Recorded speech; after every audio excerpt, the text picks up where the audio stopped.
living the dream, and on those mornings the world felt gentle and forgiving, like it was rooting for us. She would wake before me, humming softly while the kettle boiled, sunlight slipping through the curtains and settling on her shoulders. I would watch from the bed, pretending to sleep, memorizing the way happiness looked on her face. We were newly married, laughing at inside jokes, arguing about nothing, planning everything, convinced love was enough to carry us forward forever. Back then, doubt felt distant, impossible, a rumor meant for other lives entirely. Not ours. Never then. We met when life was simple, or at least simpler than it would become. She had a laugh that filled rooms and eyes that stayed with you long after conversations ended. I was drawn to her warmth, her certainty, the way she believed in tomorrow without needing proof. Our dates were cheap and perfect, roadside food, long walks, shared silences. We talked about dreams like they were appointments already scheduled, careers, children, a house with noisy evenings and quiet dawns together. Every promise felt solid, spoken slowly, sealed with smiles and patience. I trusted completely, without reservation or fear. Then, the wedding day replayed often in my mind, colors brighter each time I remembered. Her dress shimmered, her hands trembled slightly in mine, and when she said yes, the room disappeared. Family cheered, friends cried, music swelled, and I felt chosen. That night we talked until dawn, lying on the floor, laughing about nothing, promising honesty, loyalty, forever. I believed vows were armor, strong enough to protect us from anything the future could throw. I had no idea how fragile certainty could be under pressure, or how love sometimes changes quietly. Back then, silence felt safe, comforting and warm. Always, our early marriage moved gently, like a song without sharp notes. We learned routines, shared chores, teased each other about habits. She left notes in my bag, I cooked badly and proudly. Even disagreements ended with laughter and apologies. Friends admired us, saying we were lucky, blessed, strong. I agreed, nodding confidently. When I imagined the future, I saw her everywhere. Beside me, ahead of me, holding my hand as life unfolded. Nothing felt forced, rushed, or borrowed from borrowed expectations. It felt earned through patience. Love seemed simple then. Reliable, predictable, reassuring, steady, ours. I rested there, without fear. I remember one evening clearly, rain tapping the windows as we cooked together. She danced barefoot, stirring soup, stealing tastes, laughing when I pretended to scold her. Music played softly, and the smell of spices filled the room. She leaned into me, saying, "We are building something beautiful." I kissed her forehead, believing every word. Moments like that felt eternal, proof that ordinary days could hold magic. I stored them carefully, replaying them whenever life felt heavy. Those memories later became anchors and wounds. But then they were pure, unquestioned, uncomplicated, shared without doubt. I smiled easily. So did she. At night we planned endlessly, whispering about trips, savings, names for children not yet imagined. She spoke about growing old together, and I listened like a student learning truth. Her confidence soothed me, made me feel chosen and secure. I promised to always protect her heart, to never betray her trust. She squeezed my hand and said she felt safe with me. I took that responsibility seriously, proudly, blindly. Love felt like duty wrapped in joy. I welcomed it without hesitation. There were no warning signs. Nothing hinted at loss. If there were, I missed them, happily and willingly. Then, friends often asked our secret and we shrugged, smiling. We showed up together everywhere, hands intertwined, moving like a unit. Social media captured curated happiness, vacations, birthdays, anniversaries. I believed those images reflected truth, not performance. She would rest her head on my shoulder during movies, tracing circles on my arm. In those moments, the world narrowed to us, safe and complete. I mistook comfort for permanence, familiarity for unbreakable bonds. Love felt finished, achieved, secure. I stopped questioning, stopped guarding. Trust became automatic, and I slept peacefully.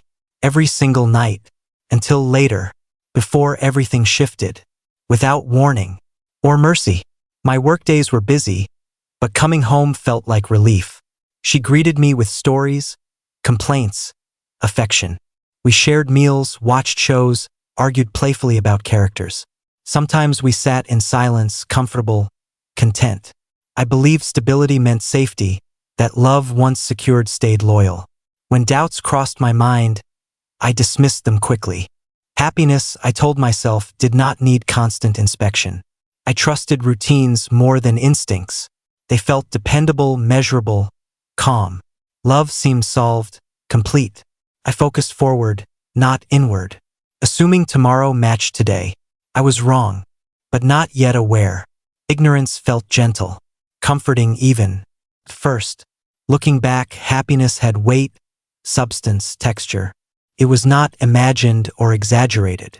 We truly loved each other then, or at least I did without reserve. I remember praying quietly, thanking God for her presence in my life. Gratitude filled me, steady and sincere.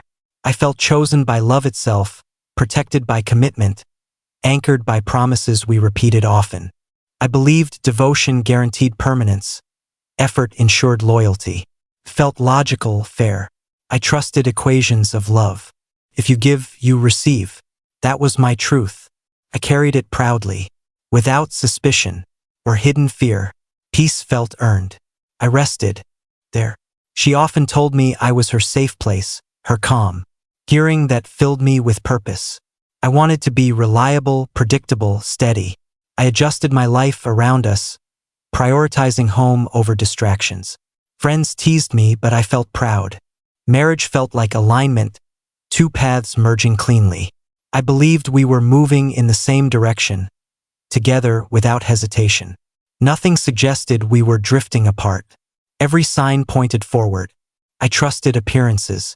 I trusted words spoken softly. I trusted silence too. Peace felt mutual. Security felt shared. Love felt settled. That mattered then. Everything mattered. We mattered. Fully. If only I had known how quickly certainty can erode, I might have listened differently. But at the beginning, ignorance was blissful. I celebrated stability, mistaking it for permanence. I believed endings were for other people, other stories. Ours felt immune, protected by effort and sincerity. I smiled easily, laughed freely, loved without armor, convinced nothing could reach us. Hope filled the spaces where caution should have lived. I mistook peace for proof. Love felt complete already. I stopped preparing for storms. Sunshine felt permanent. Clouds seemed impossible. That belief shaped me, softened my guard. Too much, too early. So this is how our story began, not with chaos or warning, but with love that felt real and whole. I share this beginning honestly because the happiness mattered. It was not a lie. It was the foundation upon which everything else was built. I loved her deeply, sincerely, without hesitation. That truth remains unchanged, even now. Before distance, before betrayal, before loss reshaped everything. This chapter deserves its fullness. Love existed here. It deserves acknowledgment. I honor it still, without bitterness or denial, just truth remembered. That is the beginning. Nothing more, nothing less. It mattered. We mattered. Once. Break all at once. That's the part people never understand. Love doesn't usually collapse with a loud sound. It leaks. Slowly. Quietly. Almost politely. At first, I couldn't even name what felt wrong. I just knew something had shifted, like furniture moved slightly in the dark. Everything looked the same, but nothing felt exactly where I left it. It started with small absences. She was still there, but not fully. Her laughter didn't linger as long. Her replies came a second too late. She began holding her phone differently, angling the screen away without thinking. When I asked how her day went, the answer shortened. Fine. Busy. Tired. I told myself it was normal. Life gets heavy. People change moods. Marriage isn't always fireworks. Sometimes it's quiet consistency. That's what I told myself. Over and over. One night, She was smiling at her phone, a soft smile I hadn't seen in a while. I asked who it was, casually, lightly, like it didn't matter. She looked up too quickly and said, "Just a friend." The word friend landed oddly, heavier than it should have. I nodded, forcing a smile, swallowing the feeling rising in my chest. I didn't want to be that husband, the suspicious one, the insecure one. I believed trust meant silence. So I stayed silent. Late nights became common. She would lie beside me, scrolling endlessly, light from the screen cutting across her face. I would pretend to sleep, listening to her breathe, wondering who held her attention so tightly. Sometimes she would step outside to take calls, lowering her voice, turning her back. When I asked why she didn't talk inside, she laughed it off. "Bad network. You know how it is." I laughed too quickly. I started noticing the distance in small, painful ways. She stopped touching me without reason. No absent-minded hand on my arm. No leaning into me on the couch. Our conversations became functional. Bills, groceries, schedules. We spoke like roommates managing a shared space, not lovers sharing a life. I missed her even when she was right beside me. That loneliness confused me more than anger would have. One evening, I reached for her phone when mine died, just to check the time. She snatched it back instantly, eyes sharp, voice defensive. "Why do you need my phone?" The question hung between us, heavy and awkward. I apologized, even though I didn't know why I was apologizing. She relaxed immediately, kissed my cheek, said she was just stressed. I believed her, or at least I tried to. My instincts whispered, but I drowned them out with logic. "She's not that kind of person. She loves you. You're overthinking. Marriage teaches patience. Trust is tested sometimes." I repeated these thoughts like prayers, hoping belief alone could make them true. But my body didn't listen. My chest felt tight more often. Sleep came harder. I replayed conversations, searching for hidden meanings. One night, curiosity beat fear. While she was in the shower, her phone buzzed on the bed. I froze. I stared at it like it might explode. I told myself not to look. I told myself this would change everything. My hand moved anyway. Just one glance, I thought, just to calm my mind. The message preview wasn't explicit, just a name I recognized. Her ex. And a line that read, "I miss how we used to talk." My hands shook so badly I had to sit down. My heart slammed against my ribs, loud enough I was sure she could hear it through the running water. I locked the phone and placed it exactly where it was, like touching it too long might leave fingerprints of guilt. When she came out, wrapped in a towel, smiling, I smiled back. My face felt stiff, foreign. I didn't confront her. Not then. I needed certainty. I needed to believe there was an explanation that didn't involve my world collapsing. Over the next days, I watched more closely. Too closely. Every laugh, every text, every moment she drifted away mentally. I hated the version of myself that emerged. Suspicious, quiet, observant. I missed the man who trusted freely. When I finally asked, gently, about her ex, she sighed dramatically. "Why are you bringing him up? We're just talking." He reached out. It meant nothing. Her tone made me feel foolish, childish. I apologized again. She hugged me, said I was imagining things. I wanted to believe her so badly that I did, or pretended to, but something had cracked. And once a crack exists, everything seeps through it. Doubt colored our memories. Silence grew louder. I felt like I was losing her while she was still in the room, smiling, functioning, existing beside me. I tried harder. Planned dates, bought flowers, initiated conversations. She participated politely, like someone doing a favor. The worst part was the isolation. I couldn't talk to anyone. Admitting fear felt like admitting failure. So I carried it alone, pretending nothing was wrong while my chest filled with questions. At night, I stared at the ceiling, wondering when love became fragile, when certainty slipped quietly out the door. I didn't know it yet, but the foundation was already cracking. And no matter how carefully I stepped, the damage was spreading beneath my feet. The truth uncovered the day everything broke did not announce itself. There was no thunder, no dramatic warning, no voice telling me to brace myself. It arrived quietly, disguised as an ordinary afternoon, the kind you forget as soon as it ends. That was the cruelty of it. Life didn't pause out of respect for what I was about to lose. She left the house that morning dressed more carefully than usual. Her hair was done with intention, her perfume heavier, unfamiliar. I noticed but said nothing. Compliments felt strange now, like offering warmth to someone already drifting away. She smiled briefly, kissed my cheek out of habit, and said she had errands to run. Errands had become her favorite word. Vague, untraceable, safe. The house felt hollow after she left. Not empty, just wrong. I tried to work, but my thoughts kept circling the same questions. By noon, unease had settled into my bones.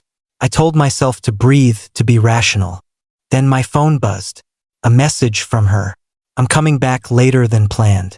Don't wait up. That was it. No explanation. No apology. Just a statement. Something inside me hardened. Not anger. Not yet. It was clarity. A sharp, painful clarity that whispered, "You already know."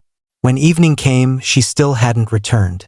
I sat in the living room, lights off, listening to the clock mark time with cruel precision. Every passing minute felt like a choice she was making elsewhere. Around 10, I heard the sound of a car outside. My heart jumped. The door opened, and she walked in like nothing was wrong. "Where were you?" I asked. My voice sounded calmer than I felt. She froze for half a second. Just long enough. Then she sighed. "I told you, errands." I lost track of time. I looked at her, really looked at her. Her eyes didn't meet mine. Her phone was already in her hand. Something snapped. Not loudly, just enough. "I know you've been talking to him," I said. Silence filled the room, thick and suffocating. She didn't deny it. That hurt more than any lie could have.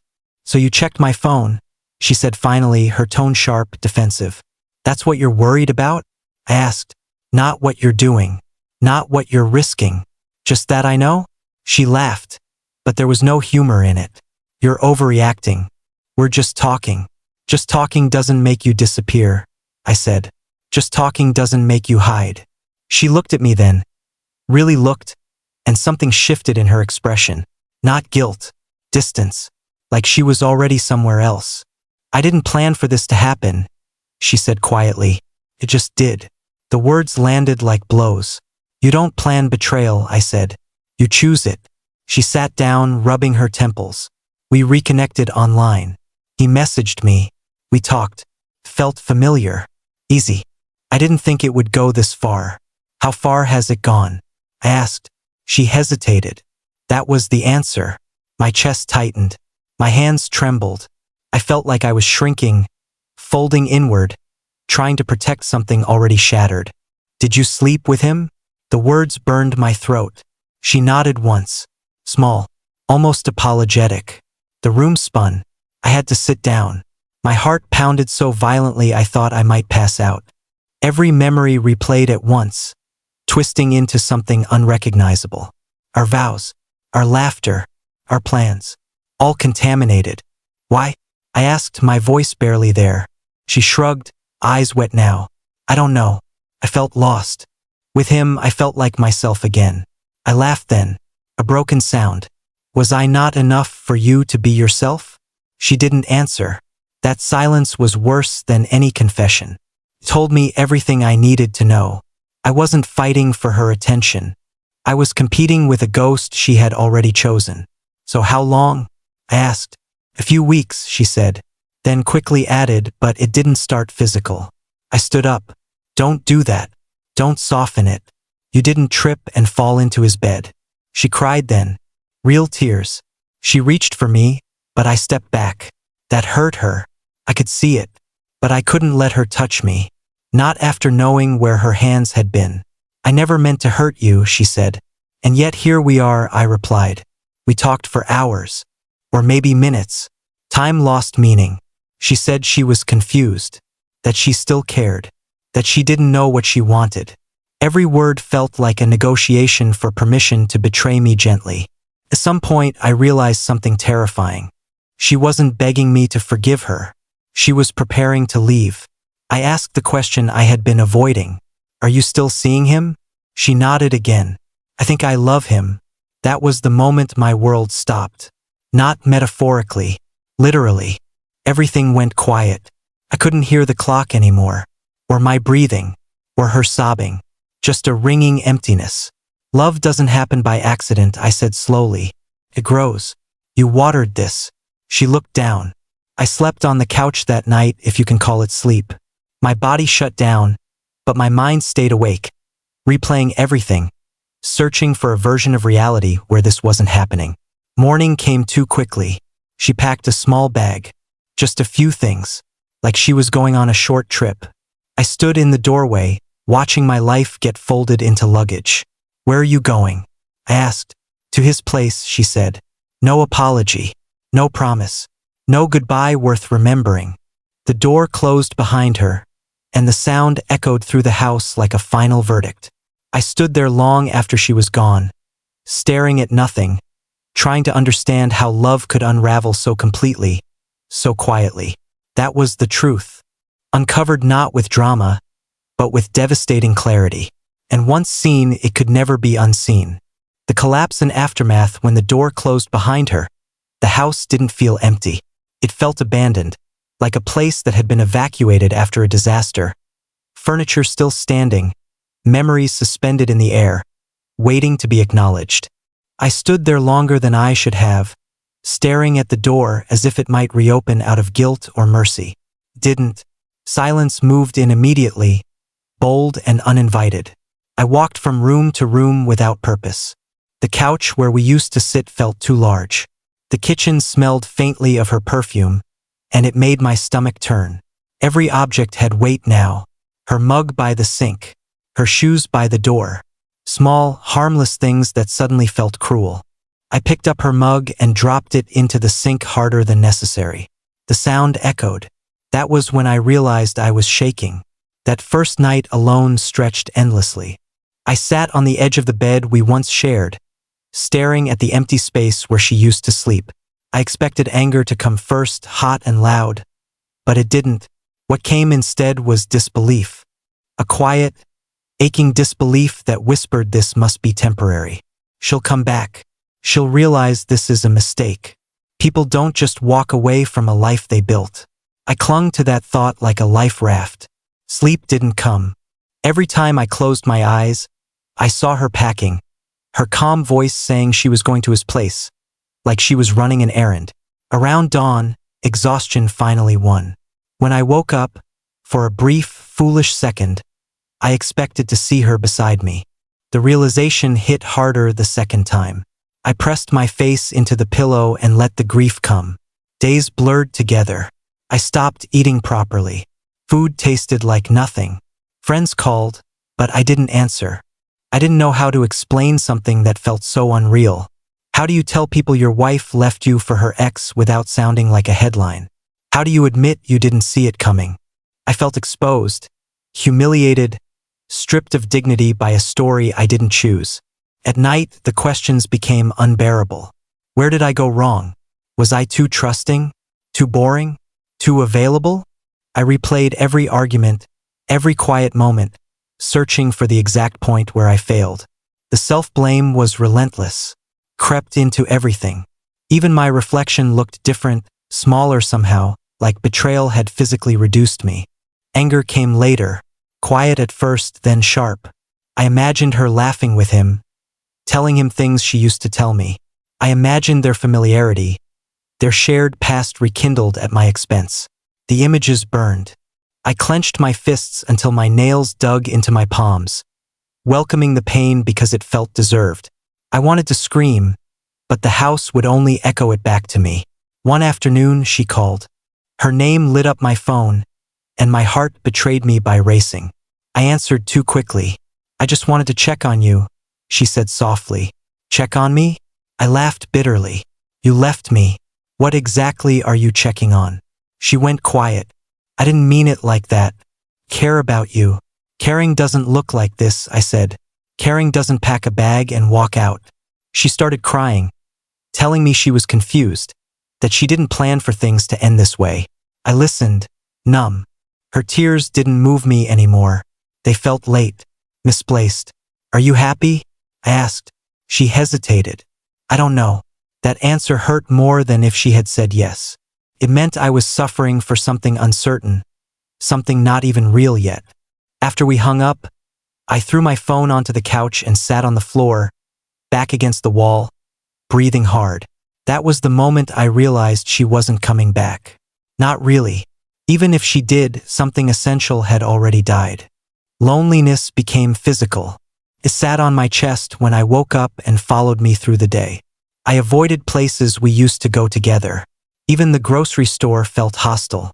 Everything reminded me of a version of myself that no longer existed. I moved through life like a ghost, present but disconnected. I started questioning my worth in ways I never had before. Was I lovable? Had I imagined our happiness?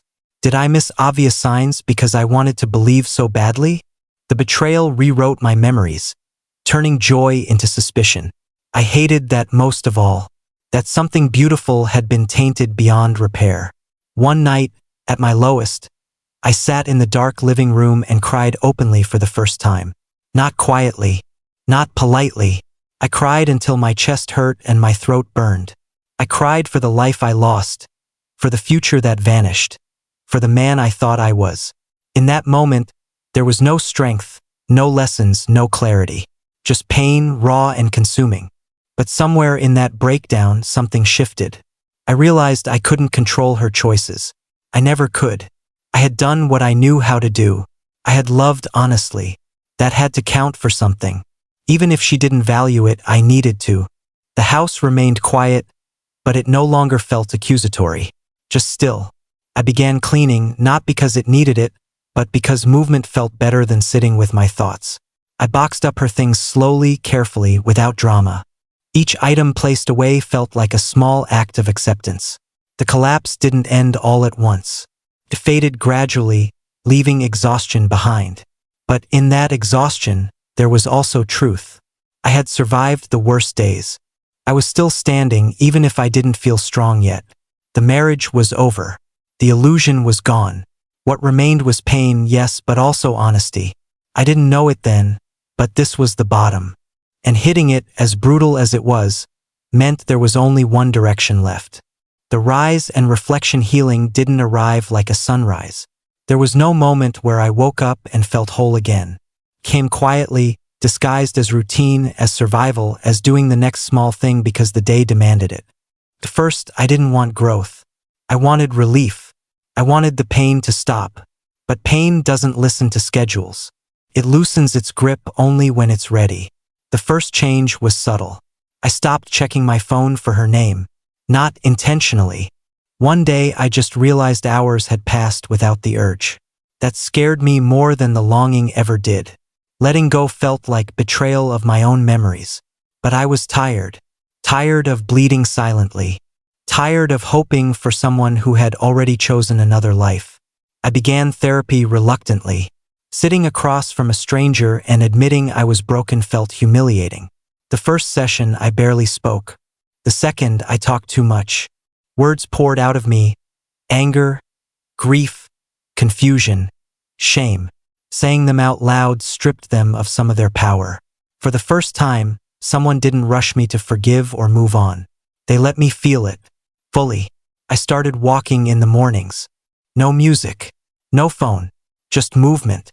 At first, it was painful, passing couples, hearing laughter, seeing hands intertwined. But over time, the world stopped feeling like it was mocking me. It just existed. And so did I. That felt like progress. I rebuilt routines that belonged only to me. Cooking meals I liked. Reading late into the night. Sitting in silence without feeling like it was accusing me of something. The house began to feel less haunted. More neutral. I rearranged furniture, changed colors, not to erase her but to reclaim space, to remind myself I still had agency. There were setbacks, nights where memories ambushed me without warning, songs that reopened wounds, dreams where she returned, apologetic, only for me to wake up to the same quiet reality. But the pain no longer felt endless. It came in waves, and I learned how to float instead of drowning. I stopped blaming myself. Slowly, painfully, I accepted a truth that took time to sink in. Love does not fail because it is given freely. Betrayal is not proof of inadequacy. I had loved deeply, honestly, without manipulation or fear. That was not a weakness. It was a strength she did not know how to honor. One afternoon, I caught my reflection in a mirror and didn't look away. I looked tired, yes, but clearer, less desperate, more grounded. I saw someone who had been broken and hadn't hardened. Someone who still believed in love, but no longer at the cost of self-respect. That mattered. I reconnected with friends I had neglected, laughed genuinely for the first time in months, shared my story without shame. Instead of pity, I received understanding. Instead of judgment, solidarity. I learned how common heartbreak was, how many people carried quiet scars. It made me feel less alone, less defective. Forgiveness came last, not for her sake, for mine. Forgiveness didn't mean excusing what she did or reopening doors. It meant releasing the constant replay of the past. It meant choosing peace over resentment. I forgave her silently, without telling her, without ceremony. And in doing so, I felt lighter. I stopped wondering if she regretted leaving. Her feelings were no longer my responsibility. What mattered was that I had survived something that once felt unsurvivable. I had lost a marriage, but I had found myself. Not the version shaped by compromise and fear, but the one rooted in clarity and self-worth. I learned that endings don't always mean failure. Sometimes they mean alignment. Sometimes losing someone creates space for something truer, stronger, more honest. I no longer saw the story as something that happened to me. It became something that shaped me. To anyone listening to this who has been betrayed, abandoned, or left questioning their value, hear this clearly. You are not broken. You are not replaceable. Someone else's inability to choose you does not define your worth. Pain does not mean you lost. It means you loved. I also learned this. Love should not require you to disappear to keep it alive. The right person will not need secrecy, excuses, or confusion. They will choose you openly, consistently, without hesitation. I am not the same person I was at the beginning of this story, and I'm grateful for that. I am stronger now, quieter, more intentional. I know what I deserve, and I no longer negotiate with doubt. Sometimes losing someone is the best thing that can happen to you. Not because the loss doesn't hurt, but because it forces you to meet yourself honestly. And once you do, you realize you were never empty. You were becoming. That is where the story ends. Not with bitterness, not with revenge, but with growth, with truth, with the understanding that even after heartbreak, life continues. And so do you.